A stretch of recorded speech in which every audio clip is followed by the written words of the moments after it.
Polish your piece. Masterpiece, then write a masterpiece.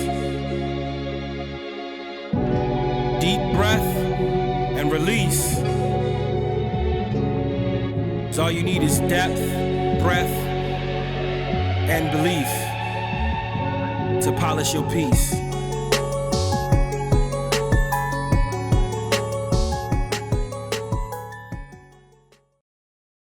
Writers, readers, and in-betweeners, we are back.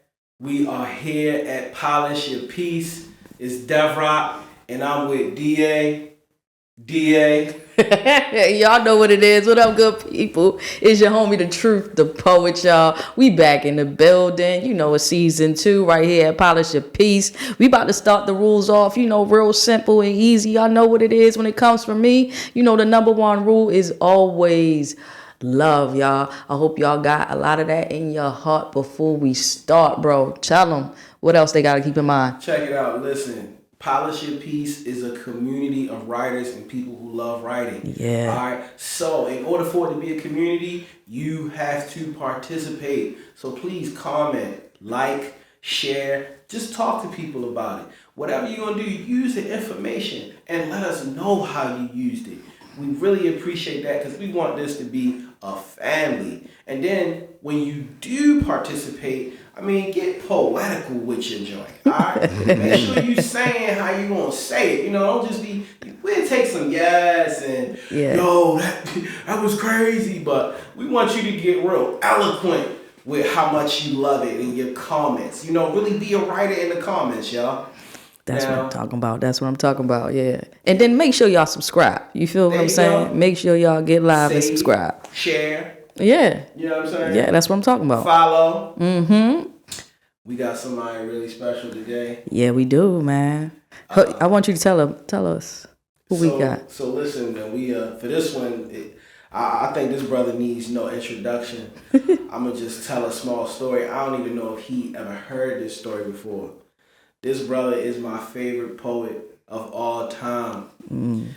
I grew up, and people kept telling me I was smart and stuff like that. And people say, man, you could be a poet. And I'm like, no, I can't. I can't rap and be a poet. And then a friend of mine, his name was Davon, he sent me a clip of these two brothers spitting in a classroom. And I started following these guys. And this was the first time I ever heard people rapping that sound hard, that wasn't talking about girls or money or possessions or materials. And then I wound up getting this Fishbowl DVD. Jeez. With some Baltimore legends in it. Jeez. And this man said, I never needed a chain. My skin cost cash. Hey, yo, I'm finna write a rhyme now. I'm finna write a couple rhymes at this. Yeah. Ladies and gentlemen, today on Polish Your Piece, we have Archie, the messenger. Yeah. Peace. Good to be here. It's a pleasure. I'm here with people that I'm a fan of. I've been following y'all for a long time. Sure enough.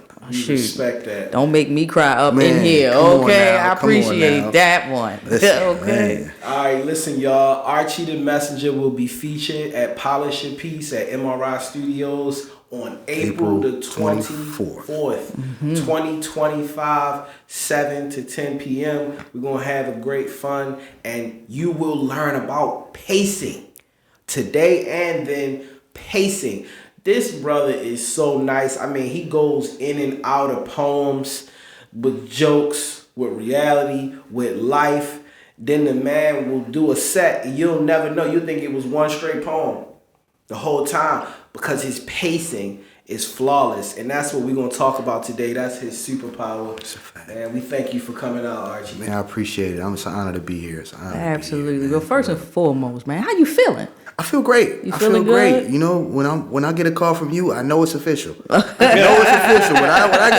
know the truth coming, I know what's going down. There's gonna be something for the culture. And I've been watching you work, for a long time. And I just want to tell y'all, I'm proud of you. I'm proud of you, and I love to see the people that I'm watching. Like, as I'm always watching people, and I'm like, yo, she about her business. He about his business. They gonna do something different. You know what I'm saying? I seen you get married. You know what I mean? I seen you become a man within the scene. I've seen you become a woman within the scene. You know what I'm saying? Yeah. We can go back. I remember you was at Marcella's over on Hartford Road. Crazy. That was like, I don't even think that building is even there no more. But it was like, we've been doing this stuff for so long. You know what I mean? But we still growing, and we understanding the business now, and we got, we podcasting now. We doing bigger things. We doing bigger things. That's right. That's right. We really appreciate that. It's so good to hear that, man, because often you don't know what people think of you. Yeah. And I'm just glad that we had this opportunity to see each other and meet each other, and not meet each other, but meet together and fellowship over this writing thing that we all love. Yeah. We appreciate your kind words, man. Yeah, man. Honored for them. Absolutely. Yeah. Please don't think I'm not watching. I'll be sitting back like, okay. Okay, I gotta step it up. And well, you just know you're not forgotten. We constantly watching you. You know what I mean? We started as fans, still fans of your work, and you know what I'm saying. And noticing, like he was saying, noticing the techniques that you utilize that makes you so great, that make you stand out here. So, bro, what's the first thing you wanted to ask this man about pacing? Because while we was rapping, you brought it up to me. You was telling me that you seen this element in him that he could just go through a whole feature without stopping. So look, right? I want to know first and foremost, how do you define pacing or the timing of your pieces? Like, is that something that you really think about? Is it natural? Like, where are you in your mind when you're thinking about the timing and the pacing of your pieces? Well, my brother Lyrical, we just had it's interesting that you asked that. My brother Lyrical, the lyricist, somebody I've been performing with since I was a young man. We started performing at 17. And we crack it. I'm 40. He's 41. He old. I'm not. Y'all writing for your life, man. It's been a long life. You know what I'm saying? But me with this guy, he asked me right before the show. He said, "Man, what's your superpower within this thing?" And I had to think for myself, and I said, "Improv. Improv is my greatest." It's a skill that I've learned over time, watching some of the greats, some of the people that I've found to be masters of the stage. And I pride myself in being, I'm a cross-country poet. You know what I mean? I've been in every city, probably except for one or two that I'm going to get done this year just to say I did it. But basically, I pride myself because I took it every city in the country. I wanted to see the best of the best. I wanted to see who was doing it, how they was doing it. You know what I mean? Mm-hmm. And me and my brother, we caught plane, train, bus ride, staying at girls' houses. However we did it, we went to every open mic across the country from here to California, and we just wanted to see what was out there, the talent level that was out there. So when we came back with all this knowledge, and we came back with different ideas. Like, okay, I got to bring an Emerald Green. Okay, we went down to Chicago. She doing something different down there. We got to bring that to Baltimore because it's different hubs for this art form. You know what I mean? So when I started to go out there, I saw how close we were to stand-up comedy, how close this art form stands with stand-up comedy. And I'm gonna give a lot of y'all poets some game. Watch your Richard Pryors. Watch your Eddie Murphys. Go back to Eddie Murphy Raw. Go back to You So Crazy, Run Tell That. Go back to those Martin Lawrence. Go back to those stand-up comedy specials and look how they space out time for the audience to respond. And it's a certain confidence that you have to have as an artist to understand that there is not just you talking, someone's listening. So when you can abuse that power, it is we learned that in the Pentecostal church from the Church of God in Christ, where it was, God is good all the time. When I say that, so I always want to create that vibration for poetry, and I almost prepare my audiences for that. I want I want all of that. I want to take you on a ride, and I'm controlling this ride. It's not the audience. And a lot of poets, they get up and they let them control the ride. So it's about being in the moment. Poets, stay in the moment. As you're writing these pieces, understand you should be, at this point, you should be hearing the response in your head as you're writing. And expound too long, but you should be hearing these things in your head now. I want to say this to everyone. At this point in my life, I am crying when I'm writing. That's when I know I got a piece. When I'm crying after I'm reading it, I go into that place where I wrote it. In that creativity, there is a space, and that space is created between the mic and the audience, and they should be there with you. So you can give yourself time. And I notice a lot of poets, they just trying to get the words off. They try not to mess them up. They try not to stutter. But it's really about being in the moment, knowing what lines are going to hit. Or just try, okay, I'm going to make these 3 lines hit. I'm going to get a response from them. I'm going to get something. And then you build on that. You go back to the next audience. Okay, I want that reaction to be bigger this time.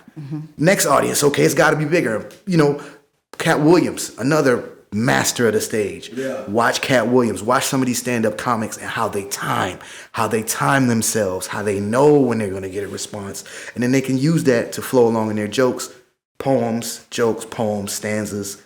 It's written basically the same at this point. So it's just about not letting the moment go by. When you got them laughing, when you got them responding, take that time to make as much of that moment as you can. And then you control the next one. Now they on your ride. Right. You know what I'm saying? Yeah. Man, I love that. And I'm so glad that this what we chose because you in your bag. Right. So no. You spoke, this is a secondary question to that, because you spoke about it, and with this being a writing podcast, we want to bring value to our audience. You definitely laid a lot out just now. The context in which you gave it to us was in the performance of it. Yes. But even when I read your Facebook poems, like you just get in your status and you put certain spaces. You might double, you might hit enter. Yeah. You know, a couple of times. So you talked about in your writing process hearing the reactions from the crowd, but now when you put it on Facebook, how?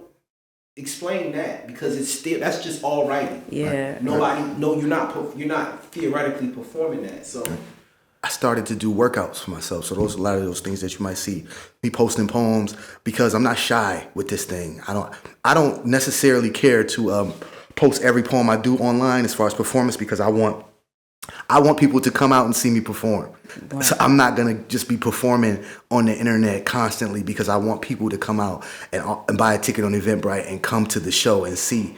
You know what I mean? Because sometimes with the internet being so vast with people just putting out content, sometimes, you know, you won't see Jay-Z rapping every day. You won't see Kanye just rapping. You know what I'm saying? You can go to his videos, but you can't just see. So a lot of times I do workouts where I want to do, okay, I got 10 minutes. I want to write something dope. Then I'm going to put it out there, and I want to see if people are reading it the way I'm saying it in my mind. So that's what I'm trying to do with those spaces. I know how I'm reading it, if I'm reading it, but I want people to be able to read it as if I'm saying it. So I see in the comments a lot of times when I write these poems, they was like, yo, I was reading it in your voice. Yeah. You know, yeah, and it's like, hearing you. And I'll be like, damn, they can hear, am I really setting this cadence where they can hear me say it? And then I'm curious sometimes to know, like, how do I sound to people? You know what I'm saying? But it's a beautiful thing to even, because I don't honestly think, let me be totally transparent. Sometimes I'll post stuff and take it right back down. You sound like Batman. I take it right back down. Just you was wondering how people sound, how people think you sound. You sound like if Batman was supposed to. Like, I got something for you. Like, you sound like Batman. I just wanted you to know that. I'll be wondering that too. I sound like the pieces, but I don't think nobody knows. But you favor Batman. I hate the sound of my own voice. I hate listening to my own poetry. I used to, you want to torture me? Put on one of my old poetry CDs. My brother is like, shout out to my brother JoJo Tyson, because he always reminds me of who I am. He won't let me forget. And sometimes as artists, we forget and we get caught up in our own doubt. But I don't want to go too far off subject, but I'll come over, I come back home to my hometown, Buffalo, New York. Shout out to Buffalo, New York, and all the great poets out there. We'll be just sitting, amongst me and my cousins, and he'll just put on my old CD. And I'm like, where did you get this from? And he will say every word. And it's that, back your old stuff. You'd be like, yo, turn that off. You know what I'm saying? Like, I don't even write like that no more. I don't even sound like that. That's a person I don't even like no more. And he's like, but then I'll sit there and be like, damn, I was kind of nice back then. But it's like as you evolve as an artist, you find your route out here. You find what works for you. It's another thing. Find what works for you. Everybody's poetry is different. Everybody caters to a different audience. Don't be afraid to write poetry for the audience that you're creating for yourself. We are all creating an audience for ourselves. And that's the greatest thing that you'll find, especially with the internet now. You don't need 1 million people to be successful anymore. If you've got your own 500 people that support your $50 book, you're doing okay. You know what I'm saying? You're doing pretty good. If you have a show and people are paying $20 to come out and see you perform, you're doing better than most of the rappers and singers in the world. Because most of them do not have a concert where you can see them for $20. Most of these people I ain't paying to see for $20. They just not that talented to me. You know what I'm saying? But if you got something going, cater to your audience, build with that. But as far as writing is concerned, I do workouts. I do 15-minute workouts. I want to put together something dope in less than 15 minutes. Sometimes we try to build these elaborate pieces. It takes us forever to memorize them.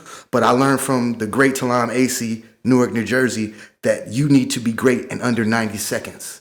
Shout out to Talam Acey, one of the legends, one of the greatest. Yes, he is. Please never forget Talam Acey, Lamar Hill, 13 of Nazareth, Ed Mayberry. Ed Mayberry. Some of these guys I learned from in my adolescent poetry times, where they showed me things where it's about. It doesn't have to be this grand thing every time.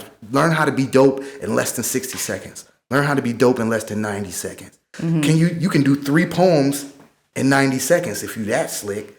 Once you start really busting it down, as you say, I don't really stop. I can just do one long poem and you think it's just one poem.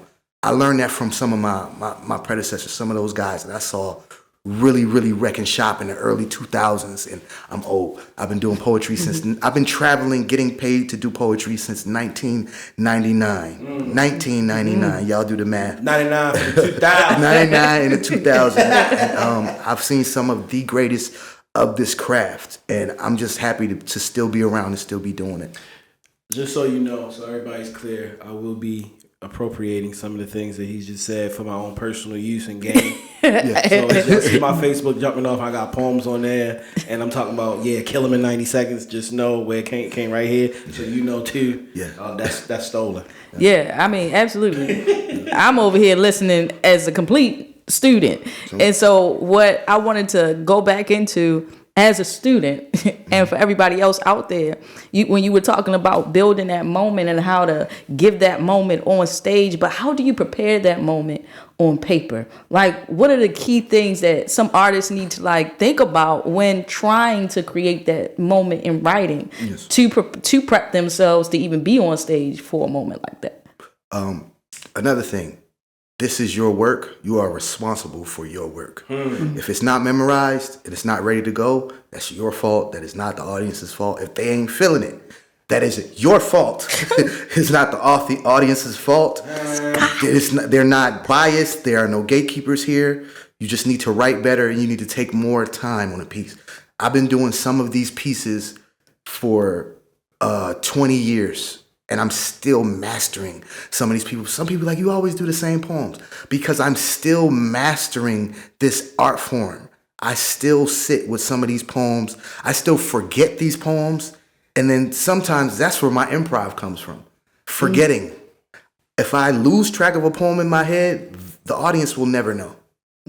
Because I'm going to keep going. I'm going to figure out something to do in that moment to capture that moment. But to go back to your question, like I said, I cry when I write because I know I'm feeling the emotion that I'm putting on paper.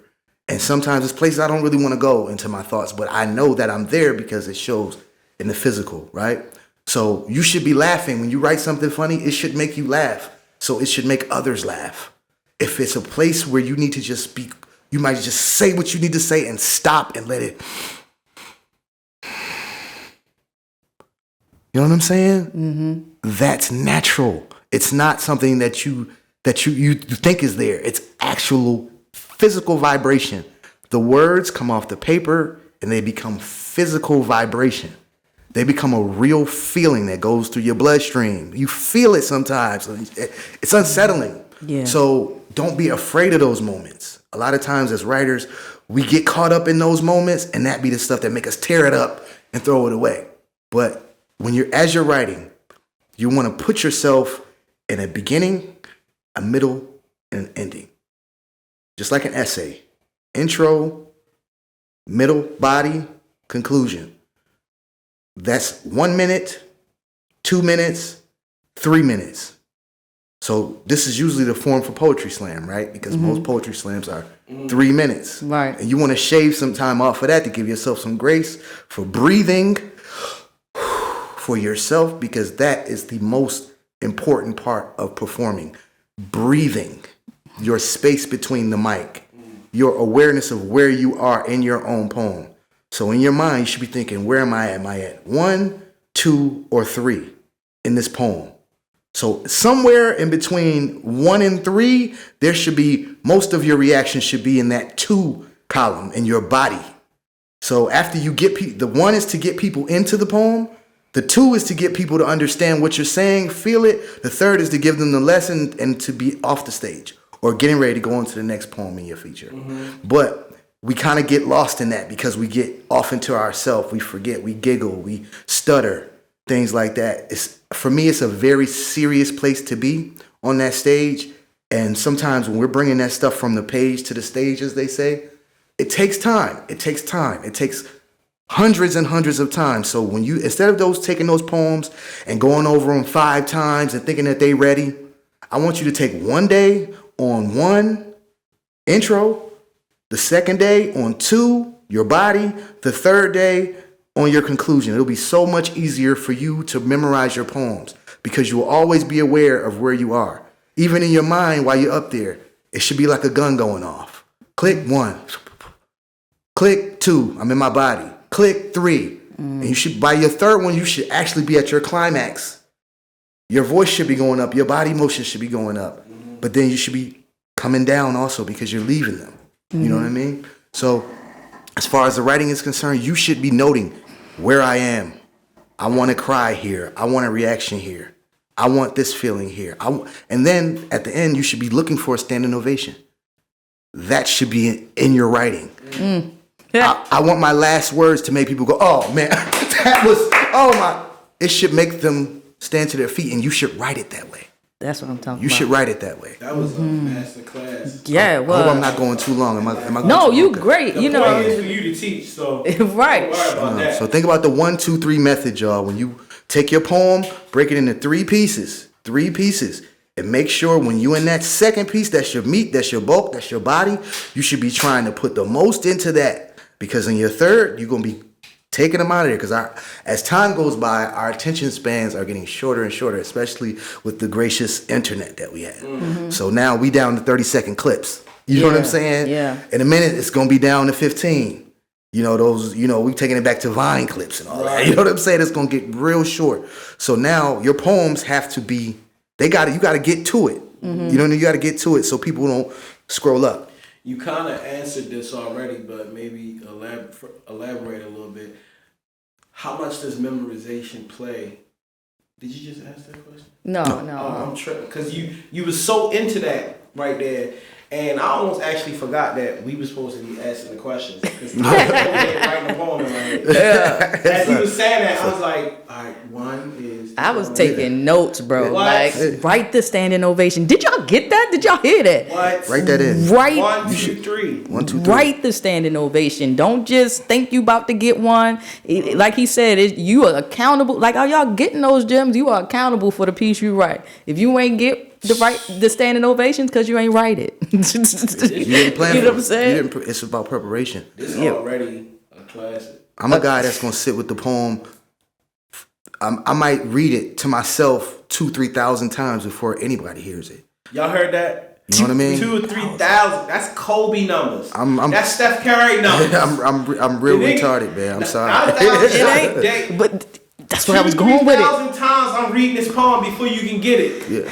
And then I know As I'm going, I'm knowing I know when the reaction is coming now. And I'm not like trying to be some phenom. This has come through pain. This has come through me going to them open mics, waiting to be called after 30 poets go by. You know what I'm saying? Just to get this piece off. Mm-hmm. You know what I mean? Yeah. I've given up girlfriends, cars, apartments for this art form and for this craft because I love it. And I will never turn my back on it. I'll never give up. This is for my life. And I want you to take the same pride if you really, really care about this. You're talking about memorization, and a lot of poets say, well, what if if I just want to read it? And that's fine. Because I've seen some of the great poets read and tear a lot of poets that have put their memorization muscle on crazy for weeks and weeks and weeks. And somebody you catch a Tislam out of California, you catch a rest in peace Will the Real One out of Miami. One of the greatest poets to ever touch the stage, HBO Deaf Poet, first season Tony Award winning, Will the Real One out of Miami-Dade. Do your research on Miami-Dade. One of the only poets to own their venue, and bring and pay poets to come from all over the world. Will the Real One. Please do your research, do your homework on Will the Real One out of Miami. Shout out to Ingrid B in Miami. But I saw him in Atlanta. And he said, man, all y'all poets, and we were all kind of like kids to him because he had been around for so long. But he got up there and read a poem that he had wrote on his way up there. But it was just the way he paced himself. He read the poem off paper with better timing than all of us who were memorizing, just trying to get all this rigmarole and motion. You know what I mean? But that's where I learned. I said, oh, it's deeper than having it memorized. It's about weaponizing your memorization.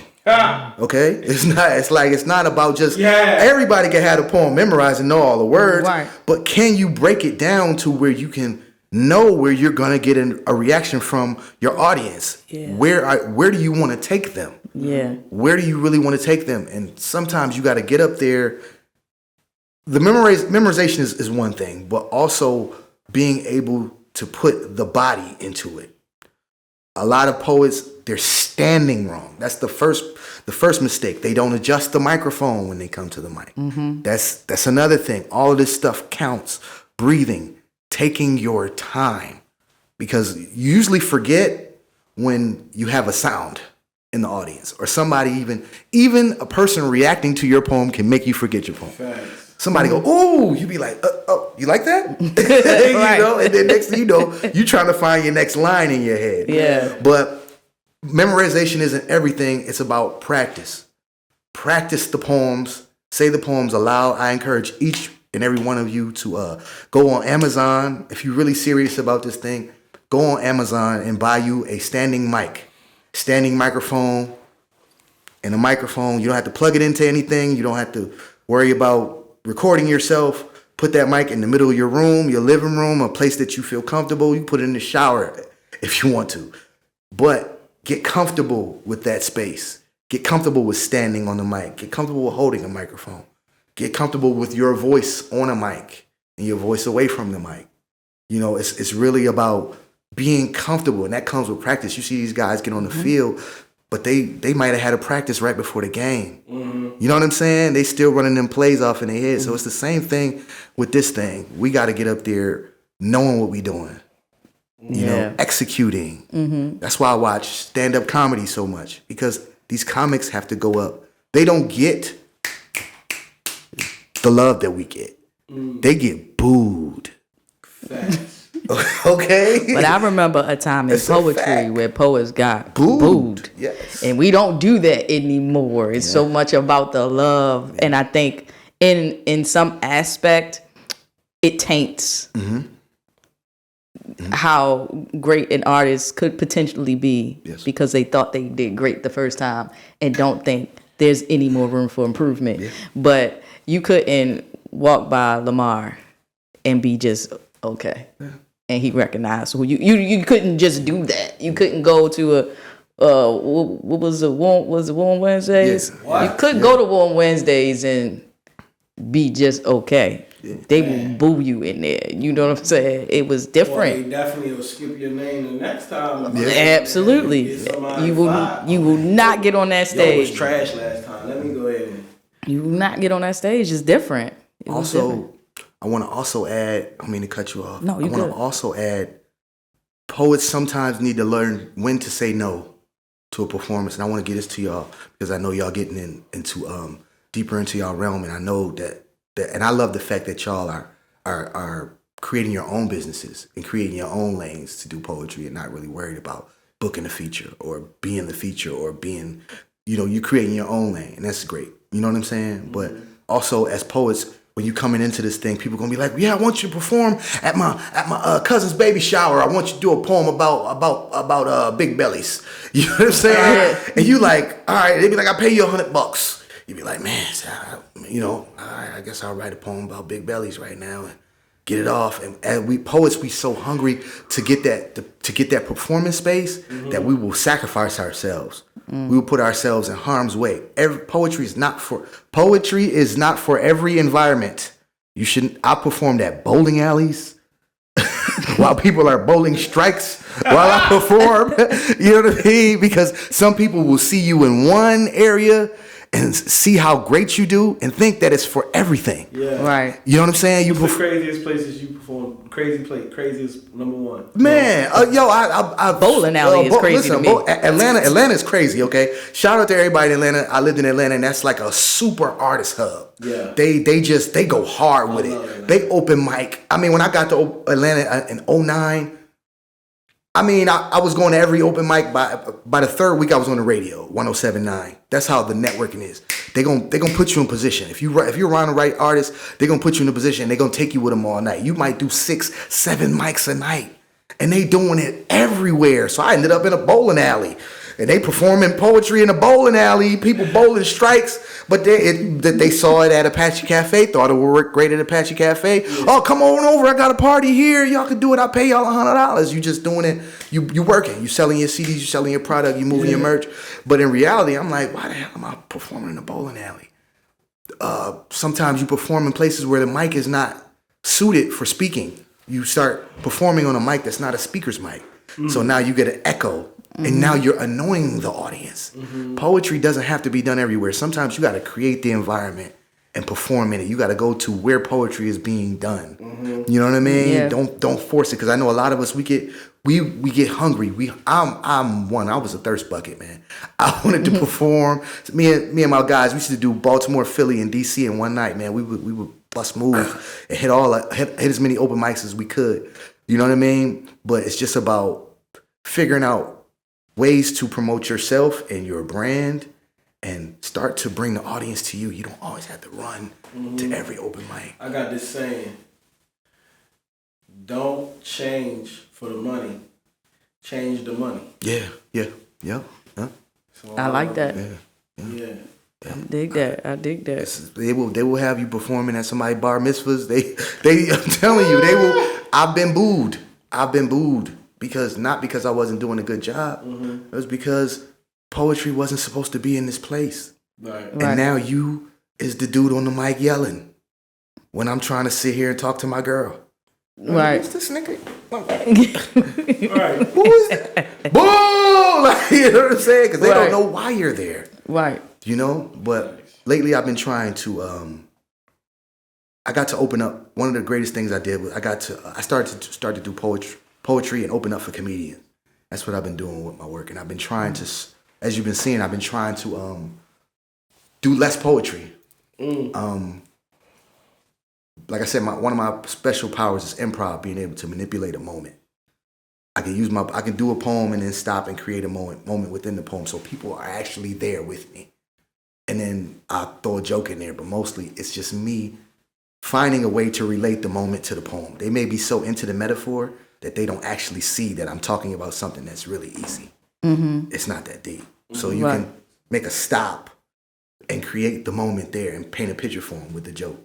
You know what I mean? Sometimes you got to give people time to catch up because they're so stuck in the metaphor and the slant rhyme and the hyperbole. They're figuring out the math in their head, and then you have to create a moment where no, it's not that deep. Right. So to speak, right? Got you. So that's where I am as far as evolution of my performance. Okay. Learning not. I always had this, like I said, it's like a loaded gun in my head at all times. I got 2 hours, 3 hours worth of performing poetry in my head. I can go for a long, long time, right? Yeah. But to keep it real, how many minutes do I really need on the stage? 6. 6 is, for a person like me, 6 is too much. And I had to learn that about my performance. Sometimes 3 poems is too much when you're performing at this level. Everybody's not ready. Right? So now we start to condense. You go back to Talam Macy. 90 seconds. Because I know I can do a 10-minute feature and I can do one poem and go for 10 minutes.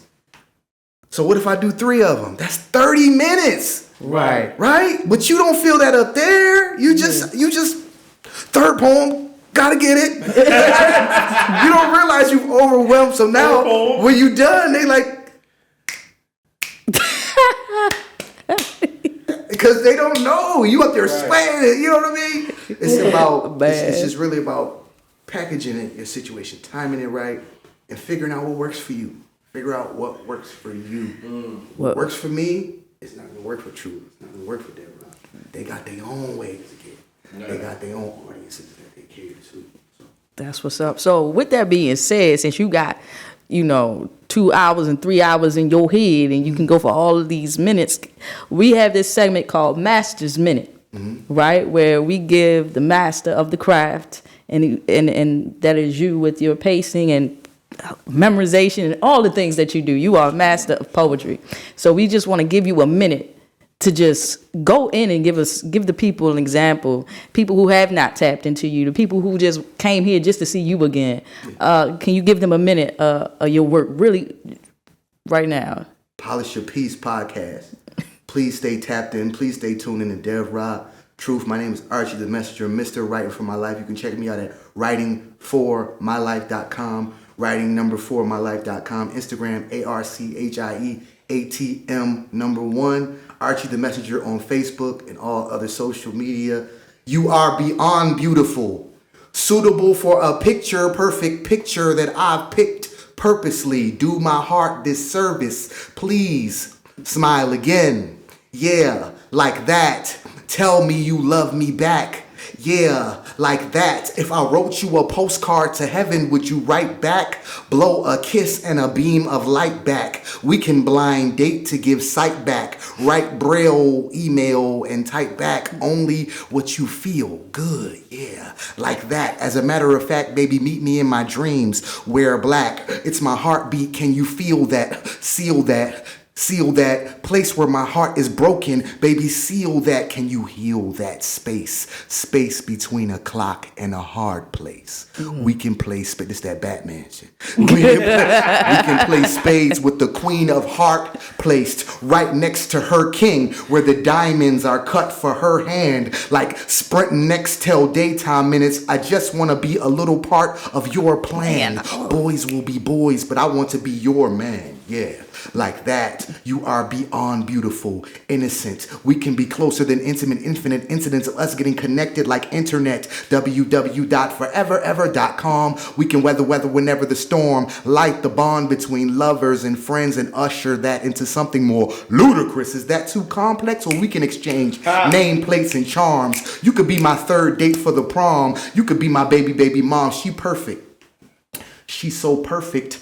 Her mistakes are on purpose. She's so deep, she's surface. 6th grade, she grabbed my hand and wrote in cursive. Her sweet words turned to curses. Her switchcraft. She's so smart, she gets math. We're 1 plus, she 1/2. And if I'm Buster, then she's Babs. No cartoon character. She's got character. Far too sexy to be sad. She princess, she queen, she high, she high. She lowers her self-esteem. She make this dream seem real. She in between, she sleep, She faithful, she creep, she slick, she slide, she sleek, she side chick, she bottom, she my side chick. She knows what I need, but still ask me for confirmation. She knows what I mean, but she still call me, she still text me, she still Facebook, Instagram, Twitter, and Tumblr for confirmation. My action, my affirmation, my passion, she's my exclamation. She fine, like her hair. She grow, she divine, she's the vine. I wanna climb, I wanna swing on. She's domestically abused when he swing on. Men are from Mars, she cling on. She Venus, she Vulcan, she stalking. She got the ring on, she married, she divorced. She support the child, she child support. She stand trial, she in court when I'm irresponsible. She abort, she blame me, she judge me, she judge me, she judge men, she judgmental. She loves spiritual, she precious, she birth miracle. She pregnant, she over. Love is love, right? Love is true. But what is love without you? Love shouldn't hurt, but what it do? Love sucks. You and love sucks you, and sometimes love bites off more than it can chew. Love will leave you blue without green, red, trying to read the fine print. Love will make you squint like I thought I was the one. 2 until I realized there was 3. Shit, that's 4. That's him and me. That's 4. Space. What did the 5 fingers say to the face? Smack. Unity. Heard you.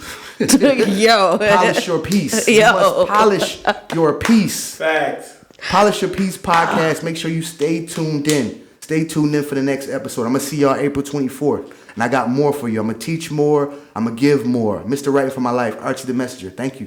Thank you for letting me be here. Yo, you are crazy, man. Ain't no doubt about it. This was nuts. That's 3 pieces. That's 3 half pieces. 3 half pieces. Come on. 3 half pieces.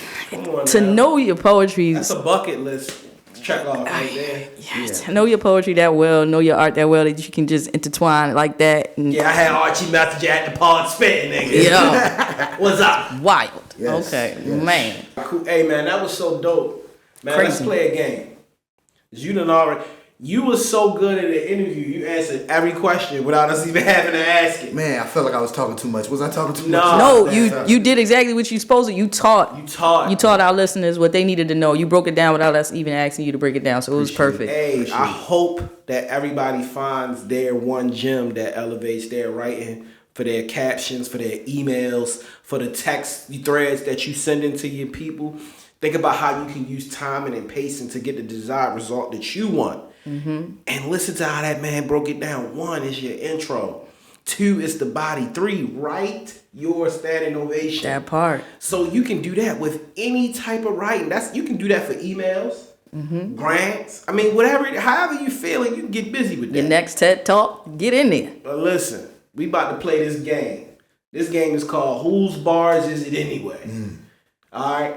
So I'm gonna say some lyrics. If you know the lyrics, finish them.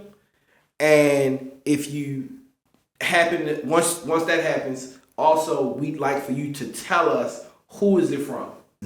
All right. And these are lines this particular time that we felt like were very well paced. All right, cool. I'm gonna start off with this one. This is one of my all-time favorite rappers. All right, let me see if you know this one. We could do it in the White House. Try to make them turn the lights out. Champagne with my campaign. Let me do my man thing. What's my name? What's my name? What's my name? Ludacris. Yes. Yeah. The jacuzzi In the backyard at the movies. Roll me. You can push me. In. Just pull me up. Okay. Luda, man, charisma. Yes. Luda embodies charisma from the hip hop standpoint. It's about the way he says it, not the fact that he just barred up. He's just so totally barred up. But Luda, he just has a way between Luda and Busta. They just, let me get a little bit of that. Everybody can't do that. You know what I'm saying? That's Atlanta. That's real charisma right there. Yeah. Now, this one right here. Here we go. I father. I Brooklyn Dodger them. I Jack. I rob. I sin. Oh man. I'm Jackie Robinson. Except for when I run the base, I dodge the pen. You know what it is? You got me, bro. Is that big? Nah. Not big. What was that? Close. The beast. Is that Jay? Yeah. It's gotta be Jay. Gotta be. It's gotta be Jay. That boy walked that thing. He said, I father, I Brooklyn, Dodger them, I Jack, I rob, I sin. What? Yeah. Jay is the champion of flows, man. You know, the great thing about Biggie, and you can see where Jay learned it from Biggie. Biggie was, he could say so much in so little. Yes. You know what I'm saying? He would take small phrases. Biggie, if you listen to Biggie, he never really did full sentences. It was always these halfway, half sentences, half bars. But the way he would say it and the in and outs of it, you know what I'm saying? Yeah. Honey's played me close like butter plate toast. Oh, yeah. You know what I'm saying? What? Like, that's close. Yeah. That's really close. Yeah. You know how close butter and toast is? Yeah. Butter is actually seeping into this. Come Right. on, that's as close as it's gonna get. Right. Facts. You know, that's where, and you can hear Jay, you can hear Biggie and Jay. Where he Facts. goes, Papa, Big Papa, Papa, that in and out cadence. You know, he stole. Well, I don't want to say he stole it from him, but you could tell he was inspired by Big. You know, Word. So, here's the last one. The last one. And it's a short one, but, well, I'm not going to get no explanation to it because I'm telling you. Hot chips, cheese, and beef. Sam Green. Pound for pound, one of the best spoken word artists, and you can definitely always catch her at Awesome right here in Baltimore, Maryland, my show. Yeah. The absolute best in spoken word. That's my little, you know what I mean? Yeah. The absolute best in spoken word. Poetry, quality performance poetry, QPMP. Yeah. Poetry lovers only. You're gonna see more from me. No, that is a fact because I went to the show and it's one of the, besides when I go to Truce events, it's when I went to your show the other day, I was like, these are regular people. These are not artists. Yeah. You know what I'm saying? And I guess that's the difference between a show and an open mic. But when I saw that, I was like, nah, this is cousin them from, you know what I mean, Greenmount. Yeah. And they actually came out to see poetry tonight. One dude stopped me and helped me up. Like I performed and was like, bro, you heard, yo, this was a good, tell me how y'all be doing the rapidy hip hoppity. I like what they was doing up there today, man. I'm like, yo, now this man got real people coming to the show. That's important, man. Yeah, it is. So shout out to Awesome. Y'all gotta check that Let me out. tell you something about Emerald Green, man. First of all, she brought her 4 children to that show. Yep. Okay, we talking about. See, I don't. My conversations are getting smaller and smaller. And her daughter went Yours- triple platinum with her paintings that Come she on, sold. like- She sold out. When you start seeing people really making real sacrifices for this art and for this craft and for this situation, where she had, and they wasn't coming from home. They was coming from another city. They was coming from Miami. So she going city to city with her children. 4 small children. You know what I'm saying? I got 1 daughter. You know what I'm saying? I had trouble. Okay, Right. She's got 4 of them, and I shout out to them. And I think that's where you have to understand where this art form is at.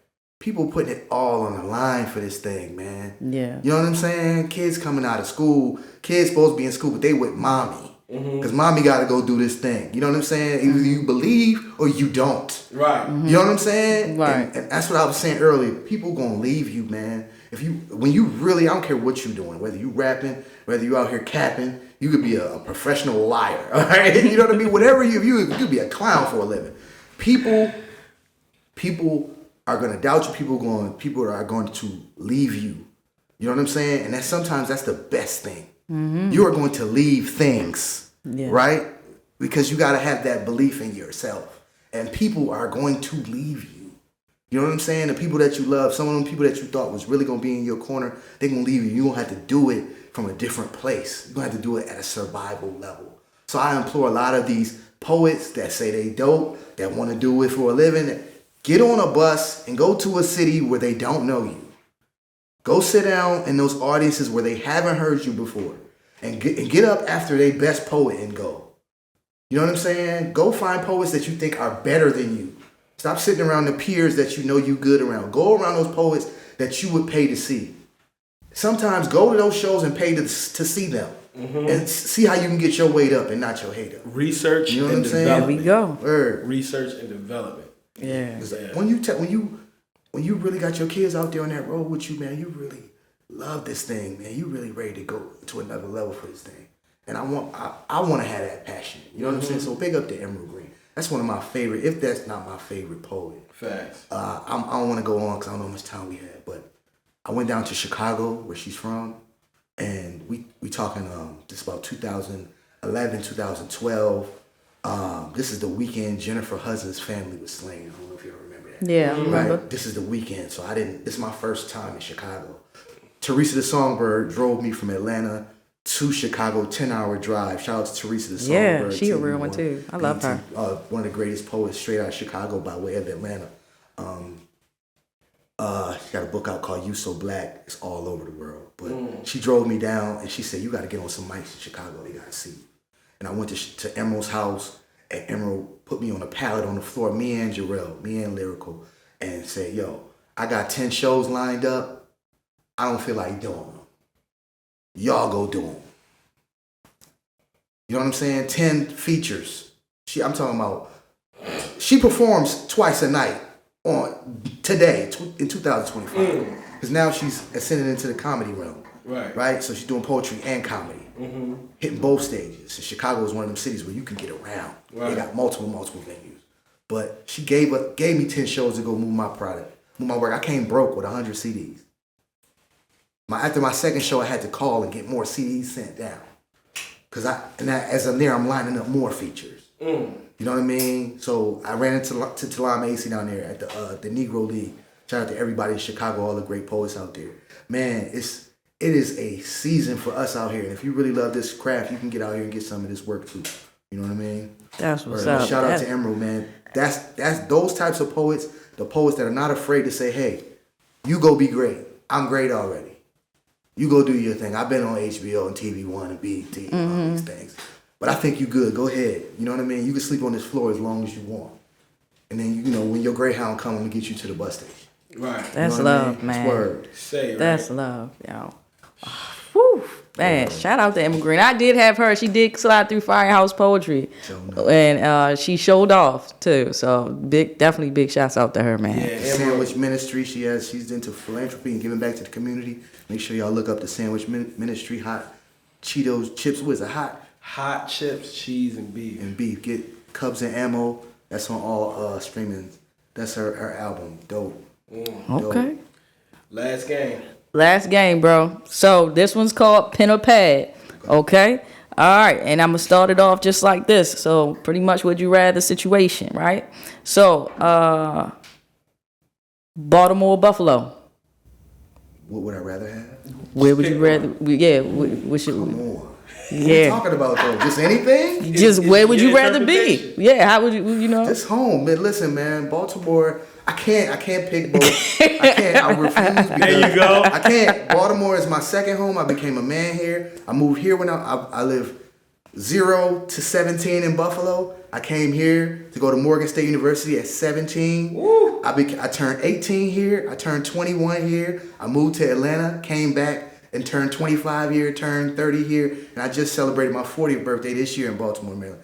So I can't give it. This is my home. Baltimore is my second home. I became a man here, and I became one of the most dynamic spoken word artists in the country here.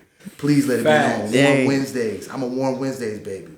I'm a poetry every night of the week. Organic Soul Tuesdays. You know what I'm saying? Old Butterfly. Talk Dry that Fit, talk. Yeah. You know what I'm saying? Yeah. Sir Reigns. I'm way back with this thing. I used to go on 25th Notre Mason. What? Come on, man. I caught the bus up there.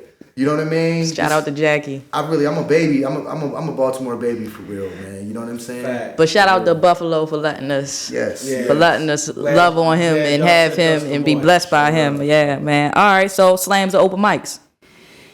Open mics. Okay. Instrumentals or not? Over poetry or instrumentals or not? Whatever you. Nah, no instrumentals. I don't need no music. We going in. Okay. Open mic or shows? Shows. Okay.